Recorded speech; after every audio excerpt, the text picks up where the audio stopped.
This program is intended for mature audiences. Parental discretion is advised.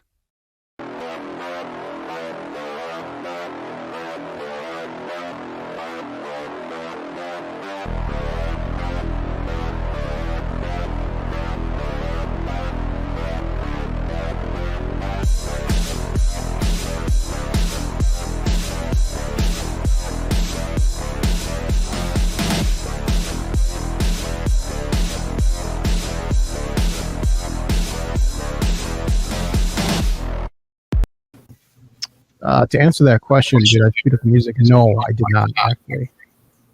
It's same music. Thanks, Molly. Thanks for that question, though. You should know. Anyway, our guest this week is Danny Villanueva Jr. I'm getting a feedback from somebody. You hear that, Tom? Yeah, I was. No, it's not you. How's that sound now? I turned it down a bit. That's good. Yeah, that's There good. we go. Excellent. Yeah, Danny Villanueva, filmmaker extraordinaire, is our guest this week. Danny, how long have you been making films? It's getting close to 20 years if you count like when I first picked up a camera and started to create something more than just hitting the record button and thinking through the ideas of combining shots to create something. Started when I was skateboarding. Me and my brother were big into it for maybe 5 years, but wow. Anyone who's skateboarded know how big it is to capture what you're doing. So back then, kids would be riding around on skateboards with those giant like full VHS tape cameras and just finding any way to capture footage. Sure. And then I remember seeing like some kind of like infomercial kind of thing where they're promoting a editing software, and it was like it was early 2000s, and when we first got like a PC at home, we had like this old like Macintosh that was just you ran on floppy disks and all that. But Oregon Trail, and that was about it. Yeah, exactly. Yeah. So once I saw that commercial for editing software, I was like, whoa, this is cool. And it was compatible with my PC. It's like Windows 98 or something, like super early. It might have been Windows 2000. I think that was like the next one. But I had to get it, and then I would use my father's cameras. He had like the full VHS tape, and then they had the little VHS or the little tapes that went into the big one. And then my first camera was I recorded on DVD discs, like very small discs, and he would download the footage, and that's when I first started, being able to edit. And it was super simple, cutting together stuff, adding like those fun transitions. Like when you're first starting out, you think they're so cool. Yeah. And then, cool like text popping in. So I did that for a while. I would just go everywhere recording my brother, and like pretty much all the skate videos I had was like just him, and then maybe a couple other friends. Mm-hmm.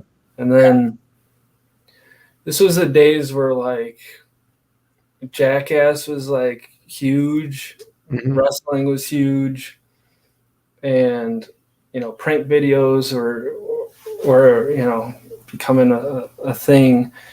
So we were like all into that, and I've always had a love for cinema, and then like especially horror. Like I grew up just like I have older sisters, so I actually have 7 sisters altogether. But are you the only boy? No, I have one brother.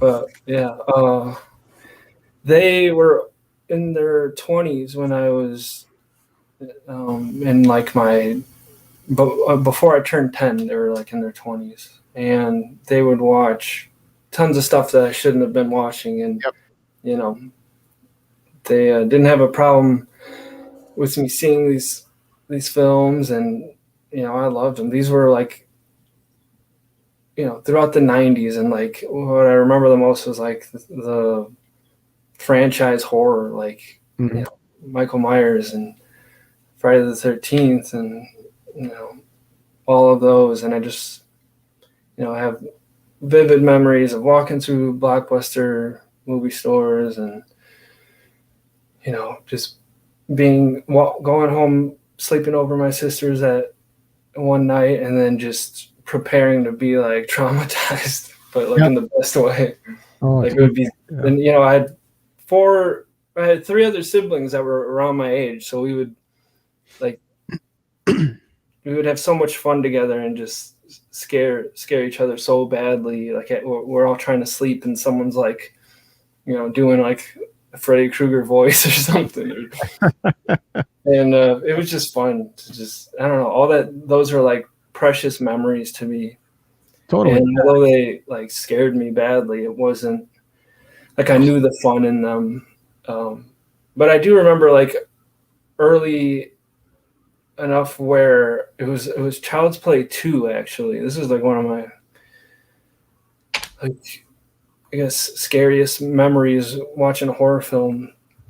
It's the end of the film. They're in that Good Guy Doll factory, and Chucky's got Andy on the floor, and he's starting to, you know, try to transfer his soul. And I don't know, I think it might have been a stormy day, but anyways, there's a scene where the clouds rush over him, and he's chanting the ritual, whatever. And I remember thinking, like, how, like, if he's saying this and these words are coming out of the speakers in my TV, does that mean like this demon is being summoned in my room?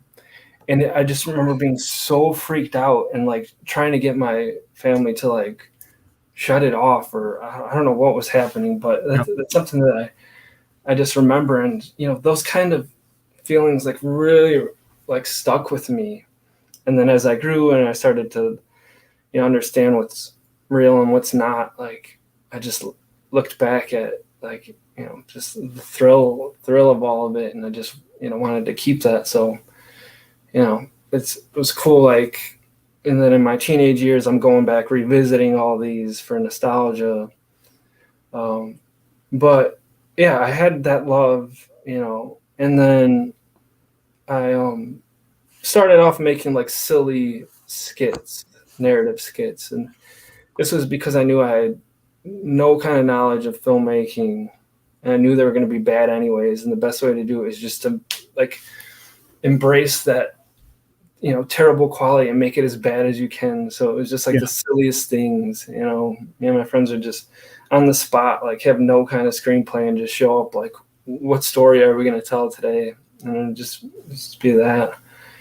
And then I remember like starting to learn about filmmaking and how it's like really done, behind the scenes stuff, and like YouTube was, you know, it was like the early days of YouTube, and, you know, I'd be able to see like what directors really were, and, you know, what it takes to make a film. And I started to take it serious, and then I just like consumed like hours and hours of like film ride and like all these YouTube filmmaking tutorials, and you know, how to use Premiere and After Effects. And did you go to film school at all, or are you all self-taught? Yeah, well, before I did go to film school. I went to the Art Institute of Wisconsin. It was the Milwaukee Art Institute that was short-lived. They ended up shutting down after like 5 years, I think. But before that, I was like, you know, just learning on my own. So when I showed up, I was like, you know, I kind of knew everything the teachers were teaching, and it was just, it was cool to just finally be around other people who had the same kind of passion and like understood totally what I did, because I had no one that was around me that like was into it at all. Like all my friends were like, they didn't know anything about filmmaking, and they were my crew and my actors. And so once I started to, meet other people, I was like, wow, like it, it was just so easy to like click, and like it was so cool to like share that joy. So yeah, I started to learn how films are made, and I started to take it really serious, and it became like an obsession, and I still think it is. And I think that it's important to be obsessed if you want to, turn it into a career. There's so many other things along the way that I was interested in. For a while I was skateboarding, and then I was playing basketball, and I thought about being a musician at one point. And those things kind of like they would come and then they would go. They would fade away. I would lose interest. But filmmaking was something that always stuck around, and it just grew and grew and grew. And I just get crazier and crazier about it every day. And then in 2012, I launched How Bizarre, which started off as just a YouTube channel. And it was just me like experimenting with different kinds of filmmaking. I did like some animation, some really short, like under a minute cartoons that were horror themed. And I did some mini documentary stuff, but my true passion was in narrative work. So I was doing shorts throughout those years. I think I did about like 10 throughout those, I don't know, it was probably like 15 years, or let's see. No, well, How Bizarre started in 2012. So about 9 years, I think I did about 10 shorts. And I started to get to a point where I was like, okay, I'm starting to get old. And I don't feel like I could maintain a 9-to-5 job in anything else. Like I have like total respect for people who can do that, that kind of like physical labor and all that. But like I get like depressed when I'm doing it, and I'm like, it's just really, really hard for me. And I had trouble like keeping a job. And then I did find a retail job where I stuck around for a while. I had gotten so used to it that I could be working, but still like in my head, like I knew it so well that I didn't have to consciously think about the job, and I could just live in my head and like work on projects. Yeah. It's kind of like, visualizing story, and, there's so much to do like without having to write anything down. And like, especially when you're a writer, like, there's so much work to do that doesn't consist of actually writing, like all the research and all the like just visualizing scenes and characters, and so much work. So that job, like I was able to do that, and there was like cool people I was working with, so it was something I could handle for a while. And that was a big part of how I funded this feature film, when I knew that I felt confident that I could take it on, and I was prepared, and I was ready. And I decided to start off with an anthology because I felt like it could give me a little bit of room to take my time. I was able to shoot these segments like spread out over the course of a few years. Yeah. If it was to be a traditional feature, I would have had to come up with the budget all at once and shoot it all at once. So I was able to like save money, shoot, save money, shoot, save money, and shoot. And from the time I started to like develop it till today, it's about 5 years. So that's where I'm at, and we finally completed it. Let's play the trailer for that. I Dream of a Psychopomp. Pull that up here. How Bizarre Pictures is your YouTube page. I looked up How Bizarre and all I get is OMC videos. Yeah, gotta put in film or horror or something. Yeah. Can you guys hear the audio? Yes. Awesome. Occurrences.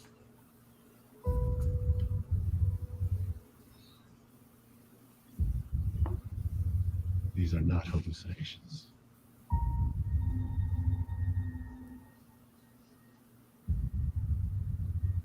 You have a gift. Why do you hide here? Are you frightened?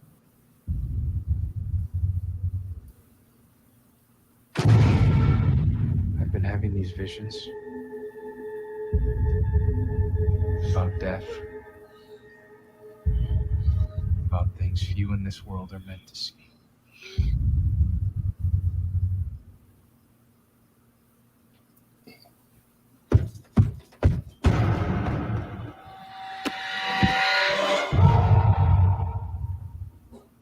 She needs your assistance.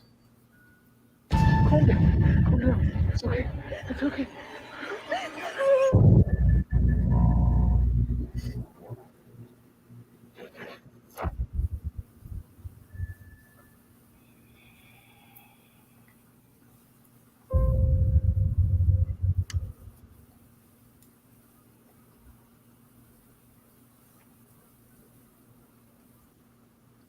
Awesome. Well, that looks badass. Thank you. That's the Tom I Seal. gotta see that. Yeah. So tell us what's the film about? All right, so I Dream of a Psychopomps. It's essentially a collection of ghost stories, but they revolve around psychopomps, which are soul guides, and soul guides like they've been like present in like a lot of different cultures and all around the world. Like we know them. Are the most popular in like the U.S. I would say is probably like the Grim Reaper. You know, he's a figure who helps transition spirits that are on Earth into the afterlife. But in like Greek mythology, Hermes was a psychopomp, and then ancient Egypt had Anubis.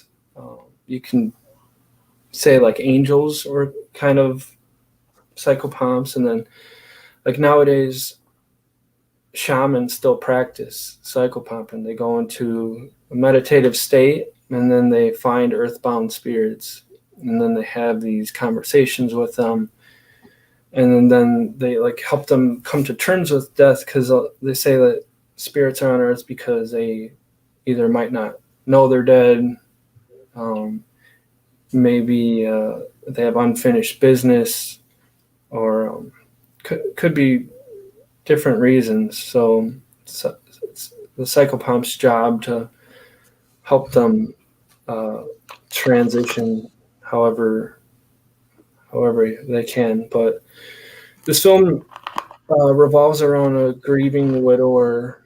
His name is Carrie, and his wife had passed away in this tragic accident, and he's starting to see these visions of her, and she's in this state of like distress, and she is confused, and he's confused because he's not familiar with, you know, having these kinds of experiences. Yeah. And then he starts to have these dreams of this psychopomp, this being that appears and speaks to him, and he teaches him about first he teaches him that, you know, seeing spirits are, you know, it's not like this can happen. There are people like him who do have this ability to see and speak to them. And then he starts to teach him about soul guiding, and the way he's able to do that is through these anthology segments. So they're sort of lessons to the lead character. So he's got to kind of basically train the lead character to become a psychopath because his wife, he has such a strong connection with his wife that it seems like he might be the only one to sort of reach her in that way.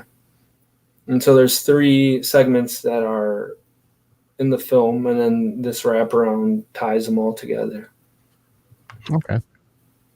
Yeah, Tom just watched a couple of your shorts. Greg the Grouchy Gremlin. What did you think of Greg, Tom? You know what? I have a question about that one. Was that? It reminded me of the scene in The Joker so much. Was that filmed like after or inspired by that? Oh yeah, no, it was filmed a while before. I think we shot in like 2015. Before they probably ever even, started to develop it. But yeah, I remember watching the final scene of The Joker, and it did remind me. It had those kind of vibes, same kind of idea too. But yeah, so like the inspiration behind that was just, I think it was just going to like horror conventions and seeing how like crazy people get. Yes. Yeah. To these, celebrities, and how just, obsessive they can be. And, once you like know or like meet some of the celebrities or just know them, you start to realize like, whoa, like these are just, they're such regular people. We kind of grow up thinking that they're like larger than life. So then to see someone like idolize a regular person, it's just interesting. And then in the case of Greg the Grouchy Gremlin, it was his old voice artist from a cartoon that no one really cares about anymore. But he was just obsessed. And, it seems that, I don't know. There's a lot too. I don't want to, spoil anything, but yeah. Yeah, you can watch the film on your YouTube channel, right? Yeah. Bizarre Pictures. Yeah, it's available. It's free to watch. It's a short. Yeah. It's starring Dr. Destruction. That's right. Yeah. Yeah. So kind of your Sid, kind of the Sid Haig to your Rob Zombie. I know Dr. D's been in a lot of your stuff. Yeah. So have you ever seen him without makeup? I have. I see him every week without makeup. You know what? You might see him without makeup if you go to the premiere. Because I don't know. He no, not in person, on the screen. Oh yeah, on the screen. Yeah, I was gonna say in person he probably will wear makeup. But I see him every week without makeup at the radio show. He doesn't like pictures taken without makeup on. I've never seen him without makeup. He looks pretty much the same, just without makeup. Yeah. Yep, I agree. It's not like when Kiss took off their makeup. Not as epic, but I actually met Dale at it was a celebration for Orson Welles' 100th birthday, and there was actors. They held this event where actors were spread out through Green Ridge Cemetery, where a lot of Orson Welles' ancestors were buried. Mm-hmm. And they played the characters of those deceased family members. And you would walk around and you would learn a little bit about them. But I had a couple of friends that were part of it, and they played some of the actors. And one of them introduced me to Dr. Destruction. I moved to Kenosha in 2000, so I was familiar with the show. I love horror hosts. Like, I grew up on Svengoolie in Chicago in the 90s, and then I came here and Dr. Destruction was there, and so he kind of, he was a celebrity to me. And then sure, yeah, I was familiar with his presence in Kenosha and the horror community, and I just was I would definitely like to work with him at some point. And then when I met him, I'm like, he's just awesome. He's the most friendly, social person, and he's so easy to get along with. And his knowledge of like classic horror. That's crazy. He's an encyclopedia of horror. I produce Crimson Theater now for him for various networks, and yeah, we have a lot of fun doing that show. But yeah, he knows more about classic horror than I think anybody I've ever met. Yep, yep, that's true. So and that day I sat with one of the actors, which was Brett Hodick. He plays Greg, or he plays Garfield in Greg the Grouchy Gremlin. And then Dale, like we were just like, hey, like we should all just work on something. And then I went home that night, and in like a couple days, I wrote Greg the Grouchy Gremlin. I was like, I learned, because pretty much all my shorts I've made for no money. Like I'm used to like grabbing my family and friends to be actors and just whatever I had available. So I'm like, okay, we got a horror host, he's got a horror studio, you know, and then I was just, you know, thinking about stories, and that was a time where I was starting to go to like horror conventions, and I was just like, I don't know, that's just kind of what I put together. And you were ahead of your time because the Joker ripped you off. Yeah. Right. Todd Phillips watching money from Warner Brothers. Yeah. There you go. Well, it's a good film, and you know what impressed me was the production quality. I mean, Tom's part of the festival too, and so he sees a lot of films.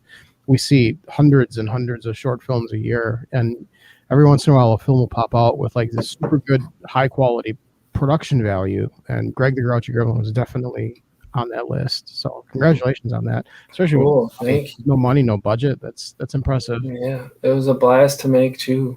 I actually had a couple crew members that were from the film school that I went to.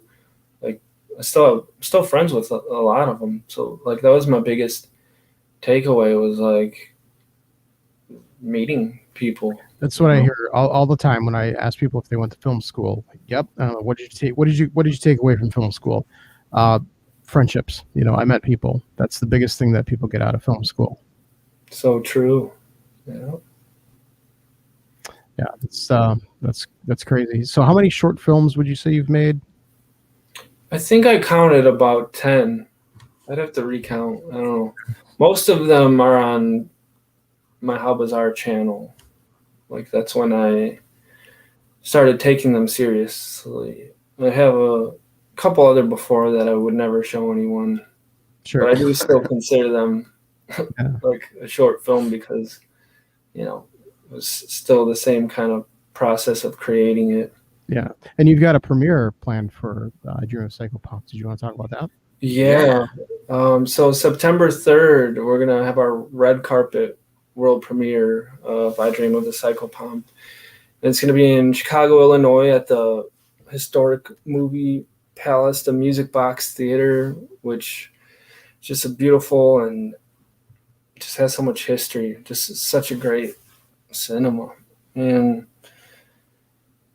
I'm just super excited for it. Like, this is the first time, like, I think of only 2 people have saw the film, like, all the way through.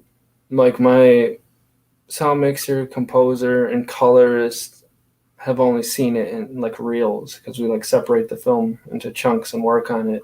Mm-hmm. So they never seen it, like, in one sitting, all of it through. But I showed my co-writer, co-producer, J. Anthony Ramos, and then one of the 3 cinematographers, Mike Detterman. It was like right after we got vaccinated, and I hadn't seen them in person in a while, and I invited them over and just showed them. You can send it to me. I'll check it out. Cool, yeah. And I'm hoping Twisted Dreams next year too, the festival. Yeah, we are opening up submissions on July 1st, and we're going to be back at the theater. But we are working on a screening for you for Milwaukee. Yeah. So if you're in the Milwaukee area and you want to see this, we're working on it for you. Cool. Tickets are not available for Molly. Everyone else can. You don't want her at the premiere. It'll be a shit show. Molly asks if tickets are available now, and yes, you can buy tickets. Yeah, they're on sale on Eventbrite. The link is IDOAP, which stands for I Dream of a Psychopomp, premiere.eventbrite.com. Or you could just go to howbizarrepictures.com/screenings, and you can find a link to buy tickets. Or if you're really lazy and just on Facebook, look up I Dream of a Psychopomp. Yeah, you just Google it and find it. You'll find it. But yes, they are on sale, and we're kind of selling pretty quick. So try to advise people to like buy ahead of time, because it's not like, Yeah. you know, people are used to when they go to just see movies, they just go the day of and expect to get a ticket. But like when it comes to like premiere events, there's a good chance that, you know, they could be gone before, you know, people come to the door. Totally, yeah. Now, Dr. Destruction was telling me that you've got a couple other screenings that you're working on in Kenosha for the Kenosha fans. Yeah, I'm working on a few, but they're going to be later on down the road. I just want to focus on this premiere and, you know, trying to get everyone to come, for, you know, to see it for the first time, because all of the cast and crew are going to be there, pretty much all of them, and you know, it's such a celebration for them, and you know, creating this was like such a great achievement, and I just, you know, all these people who worked so hard on it, like they really deserve to have a proper celebration. So I would just, you know, advise everyone, like, if you want to see this film, it's the best way to see it is going to be at this movie palace, you know, with all the cast and crew in attendance. And, you know, it's such a different kind of energy for knowing that this is the first time anyone's seen it, or at least in the theater, and that, you know, all these people are around you, and, you know, you just feel all those vibes. And also, Music Box is said to be haunted too, which adds another layer of of an experience. So yeah, I would say, like, come out to that one, and then, you know, we could talk about other screenings down the road. But well, I'll be there. I'll be there with Dr. Destruction. Cool, man. Great. It's gonna be great. I'm happy you can make it. Yeah, I'm looking forward How to about you, Tom? I've never been to a premiere, but I'd like to go. Cool. Tom is the brand new assistant director for the festival, so he's pretty integral to the screenings that we all have now. So yeah, nice. All right. But he does a good job. He's okay. Yeah. We'll keep around for next year. Yeah, I hope so. It was fun this year. Yeah, you were integral. You picked up the slack. 'Cause I couldn't do all those Q&As because I got so sick, and you picked up the slack for all those Q&As. You did. How many Q&As did you end up doing? I think 13 or 14. Oh, in like the span of a week. Yeah, that was all great. of them, and plus all the other shows I do. Yeah, you know, the movies with Mark and Off the Rails, and yep. Yeah, maybe I Dream of a Psychopomp would be a good movie for movies with Mark. We'll have to check. Mm-hmm. We do a show with Mark Metcalf. I don't know if you know him. The Maestro. He was Niedermeyer in Animal House. Oh, okay. The Mark dad. Mark is a big actor, Milwaukee area actor. Well, he was in Milwaukee area. I don't know, where does he live now? Portland, yeah. Yeah, he's a big actor, Big Ten actor. Yeah, he's a lot of fun. Well, I want to go to a premiere. Damn it. September. Can we get Tom a ticket too? I got to get one. Well, you know where to get it. Just Google it. Look up I Dream of a Psychopomp on Facebook. Hold on, I'll just Google it. See how easy it is.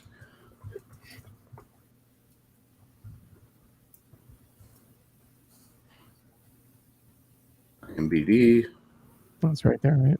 Boom. There you go. Got it. That easy. So Molly asked how old you were when you got into filmmaking. Because you said 20 years. How old were you? I would say when I first moved to Kenosha, and that was when I was 11. Yeah, was born in '89. We moved here in 2000. So Oh, frick. I thought this was going to be expensive. It's the price of a movie ticket. Yep. Not bad. Yeah, it's not going to break your bank if you want to go and see this film. And we got cool mini posters too. You can add on to your. Yeah, you can buy a package. Maybe you can get that poster signed too. Yep. Popcorn, drinks, and ghosts. You can bug all the other actors and crew to sign it as well. Bring your marker with. Yeah. Just don't take mine. I have a paint marker that I brought to Twisted Dreams, and somebody took it and ruined it for me. So, but we don't want to talk about that. I don't want to bring up that memory. Tom, you know what I'm talking about, right? Yeah. You know who I'm talking about?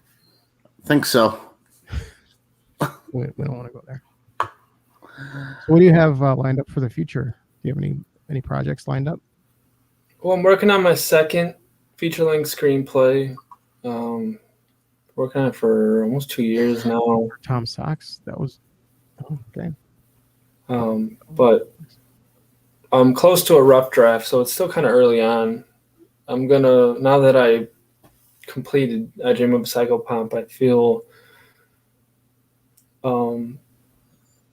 okay with starting to work a little harder on it. Before then, like if I would write too much on it, I feel like I was like neglecting my other child or something, and then I should like send this kid to school and then focus on the next one. But now that my plate will be clean, other than getting the film out there, like in terms of creating, I'm gonna like really dive in, and I definitely want to go a lot bigger. In terms of budget, it'll still be more of a intimate kind of film, but in terms of just overall quality and just getting everything to be as best as can be. You got to pass around a hat at the premiere and say, "This is for the next one." Everybody chip in. Or one of those church baskets. Yeah. Come down the aisles. If you like this one, come on, cough it up. I gotta keep working. Did you ever think about doing like crowdfunding for your films? Well, from the research I've done, I know that it's important to have an audience built before you do that. Otherwise, most campaigns will fail, or you'll just be like begging. Yeah. And I want to be at a point where I'm like confident that I have enough people who would want to support. You don't feel that you have a built-in audience? Because I think you have a built-in audience. Yeah. Not for like the kind of like maybe if I was like funding a short film, sure, but like I really want to have like a decent budget this time around, and I know it's going to be a challenge to raise that, but I think after this film I should have a bigger audience that I feel like crowdfunding could be a good option. I've got a friend that just finished his crowdfunding campaign. He raised $350,000, and I don't think he's nearly as good a filmmaker as you are, and I don't think he has nearly the following that you do. So yeah, I still think that's difficult.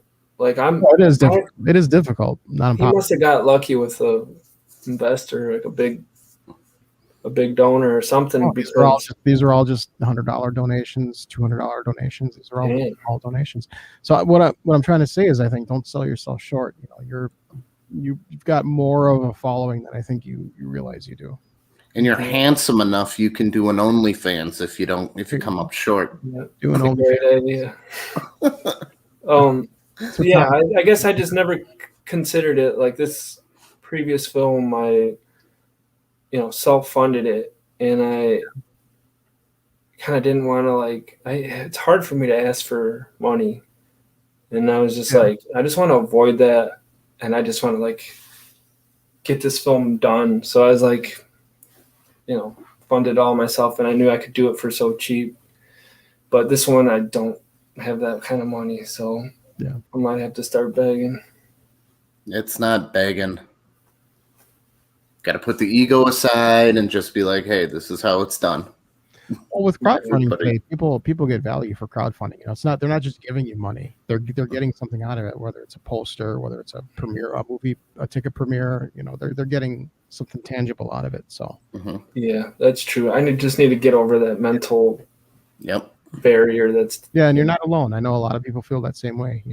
I will never beg. I will never go to crowdfunding. But I've got a couple people that were like that, a couple friends that were like that, and once they did, it was the best thing that they could have done. yeah. Just something to think about. Something. Do you know how cool it is as a story at those like horror festivals? If you say, yeah, I crowdfunded his early film, now he's a superstar, and I was part of the beginning of that. And look at something like Kung Fury. That was all crowdfunded. Yeah. People that crowdfunded that are like, that's breaking rights. Yeah, I backed that movie. That's Yes. true. Somebody says, I saw it in the theater. Well, I crowdfunded it. So, boom. Yeah, my name's in the credits, yo. Did you see my name?